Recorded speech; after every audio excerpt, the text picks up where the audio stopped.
U2 curve के लिए line element की value S2 and U3 curve के लिए लाइन एलिमेंट की वैल्यू कितनी आई है, S3 आपके पास में आ गई है। तीनों कर्व पर आपने लाइन एलिमेंट की वैल्यू निकाल ली है। तो आप लाइन एलिमेंट की वैल्यू आपने निकाल ली है, तब आप एरिया एलिमेंट और वॉल्यूम एलिमेंट को कैलकुलेट कर सकते हैं। देखिए हम करके बताते हैं यहाँ पर कि आपको वॉल्यूम एलिमेंट और एरिया एलिमेंट कितना होगा curve linear orthogonal curvilinear coordinate system के लिए।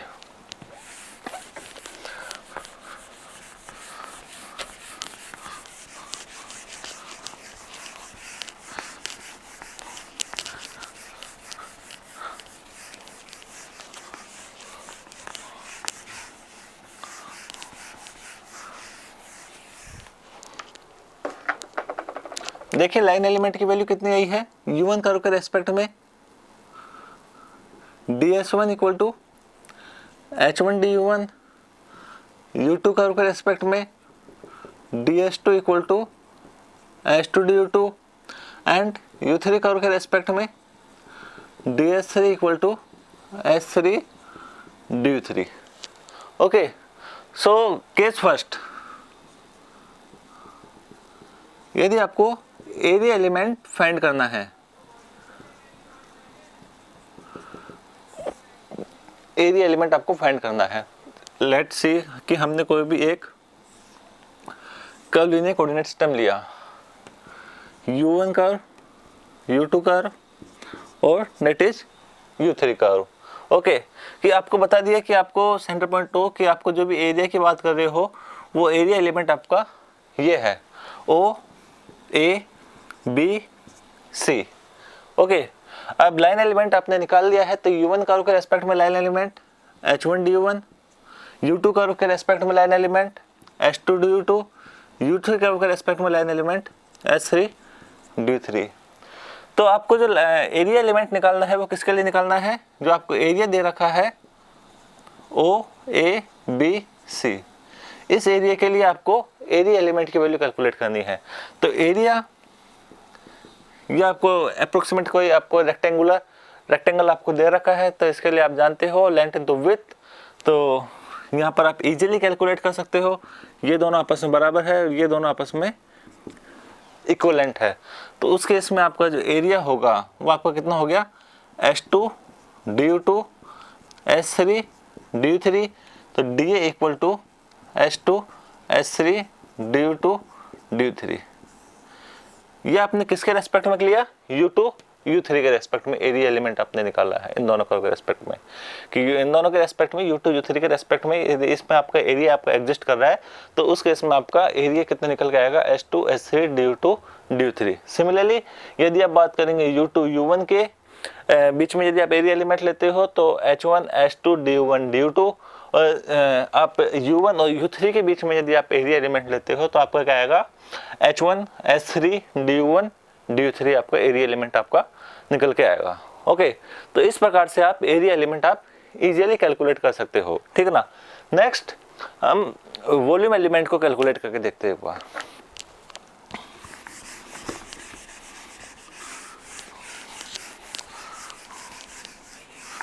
Orthogonal curvilinear coordinate system के लिए आपका वॉल्यूम एलिमेंट क्या होगा। Case second, volume element,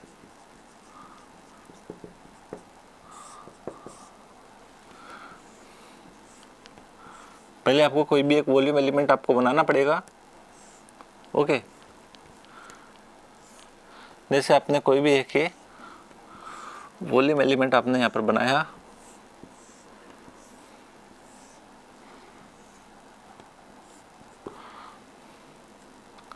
okay, centre point हो U1 curve, U2 curve, U3 curve, ये आपने कोई भी एक वॉल्यूम एलिमेंट लिया, ठीक है ना। U1 कर्व के रेस्पेक्ट में line element H1 du1, U2 curve के रेस्पेक्ट में line element H2 du2, U3 curve के रेस्पेक्ट में S3 du3। ओके, तो नेक्स्ट आप इजीली कैलकुलेट कर सकते हो इसका वॉल्यूम एलिमेंट। तो यहाँ से आपका वॉल्यूम एलिमेंट क्या आएगा, dV equal to U1 U2 U3 के रेस्पेक्ट में volume element H1 H2 S3 du1 du2 D3। Orthogonal coordinate system में यदि आपको कोई भी एक वॉल्यूम एलिमेंट दिया जाता है तो उस वॉल्यूम एलिमेंट का आप वॉल्यूम इजीली कैलकुलेट कर सकते हो कि आप जानते हो ना, लंबाई इंटू चौड़ाई इंटू ऊंचाई। ओके, तो उससे आप इजीली कैलकुलेट कर सकते हो। यहाँ से आपका कितना आ जाएगा, dv equal to h1 h2 h3 du1 du2 du3। तो ऑर्थोगोनल कोऑर्डिनेट सिस्टम के लिए हमने क्या देखा कि हमने टोटल पोजीशन वेक्टर में आपने चेंज निकाला, टोटल लाइन एलिमेंट निकाला, अपने इंडिविजुअल लाइन एलिमेंट की वैल्यू निकाली u1 कर्व के रेस्पेक्ट में, u2 कर्व के रेस्पेक्ट में, u3 कर्व के रेस्पेक्ट में। नेक्स्ट आपने एरिया एलिमेंट निकाला, उसके बाद अपने वॉल्यूम एलिमेंट को आपने कैलकुलेट करा। तो इतना करने के बाद अब हम आगे देखेंगे कि ऑर्थोगोनल कोऑर्डिनेट सिस्टम के लिए ग्रेडियंट, डाइवर्जेंस और कर्ल को हम यहाँ पर अब आके सॉल्व करेंगे। Okay,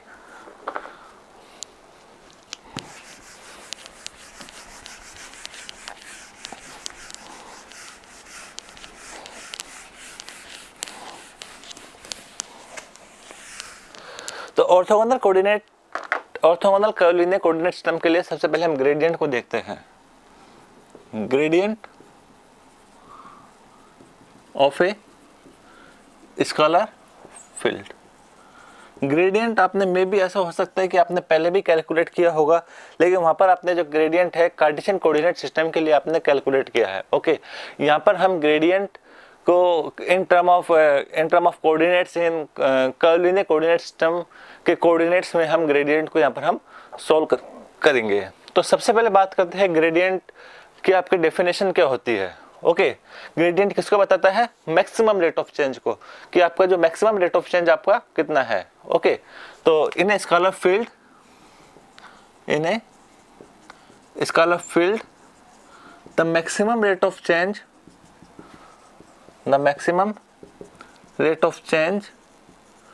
in scalar function is called gradient of scalar field।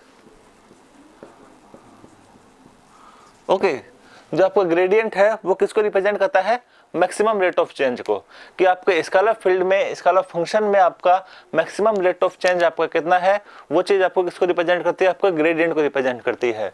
In a scalar field the maximum rate of change in scalar function is called gradient of a scalar field.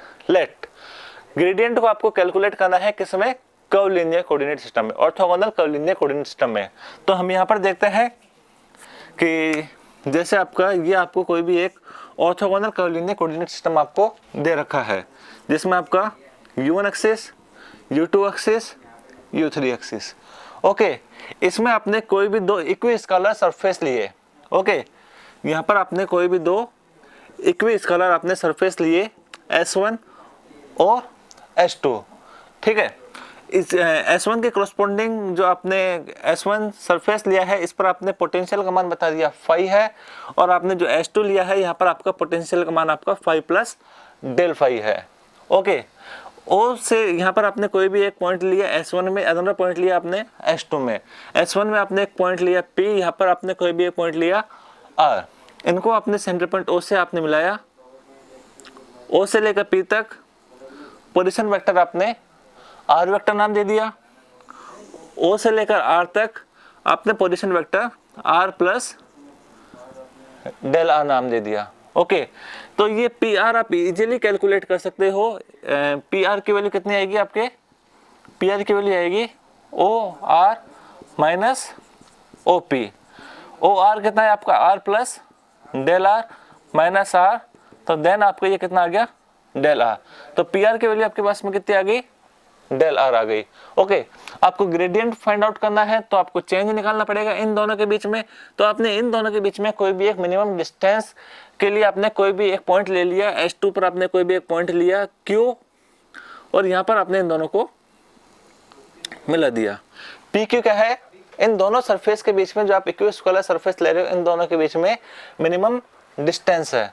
Okay, इस distance को आपने P Q distance को आपने नाम दे दिया del N, और इन दोनों मिनिमम डिस्टेंस के करस्पॉन्डिंग आपने कंटिन्यू आपने आगे किए। यहाँ पर आपके पास में आती है यूनिट वेक्टर एन कैप, ठीक है ना। नाउ अब आपको करना क्या है, ग्रेडियंट को आपको कैलकुलेट करना है। नाउ यहाँ से आपने एक क्यू से लेकर आर पर आपने कोई भी एक परपेंडिकुलर आपने ड्रॉ किया, ये आपका क्या हो गया 90 डिग्री हो गया। ओके, यहाँ पर आपका बनने वाला एंगल को आपने क्या नाम दे दिया, थीटा नाम दे दिया। आपको करना क्या है, ये दोनों सरफेस आप देख रहे हो S1 और S2 सरफेस आप देख रहे हो, इन दोनों के करस्पॉन्डिंग आपको क्या करना है, ग्रेडियंट को आपको कैलकुलेट करना है।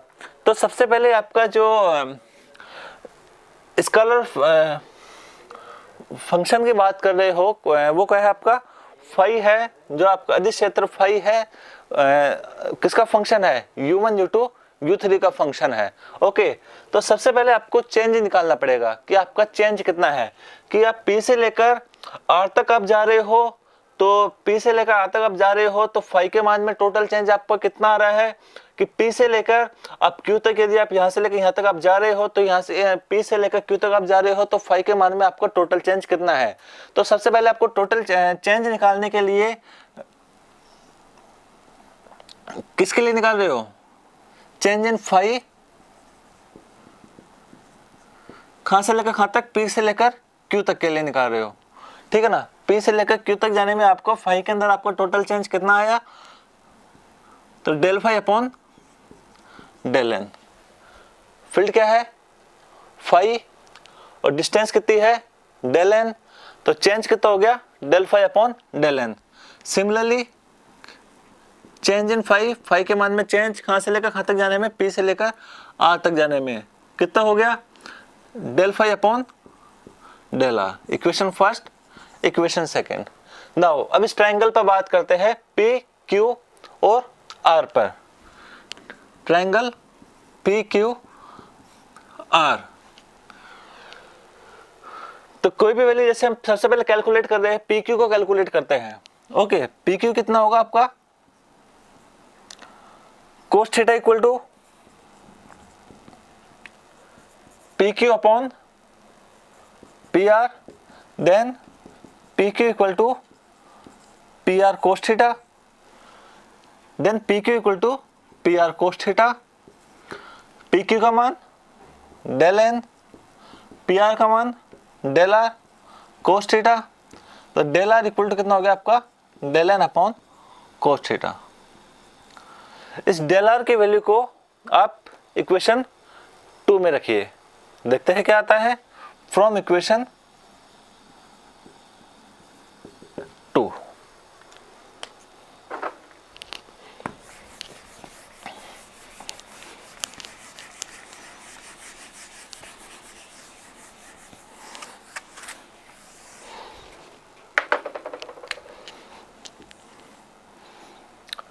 तो यहां से आपको क्या आ गया, डेल फाई